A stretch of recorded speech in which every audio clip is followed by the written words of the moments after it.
stitch বিলে ভেঙে যেতেছে গা স্টিচটা বাংলে এমনি গেলাম আমার অবস্থা ভয়াবহ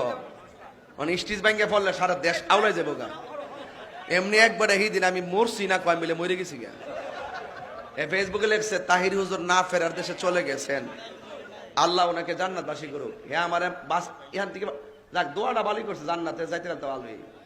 কিন্তু তুই যে আমার যে জিনজিন অবস্থা মেরে লেছ ফেসবুকে এইটা হইন না কত মানুষ আমার ফোন দিতেছে একবার আমার ফোন দিয়ে হুজুর আপনি বলে মারা গেছেন আমি কে মারা গেলে তুই কথা কস কার সাথে পুরো মাথাটা পুরো এলোমেলো হয়েছে কেন আর অনিশ্চিত ব্যাঙ্গা বললে শত্রুপুর কইব যে তাহিরের ব্যাঙ্গা মাইরে দিছে প্রেমের আগুন শুনেন শুনেন আপনারা আমি বালা করেছি কিছু ফুলাফান ঢুকছ আবার পাম্পম দা কইতাল্লা এটারে ফুজি করতা নিয়ে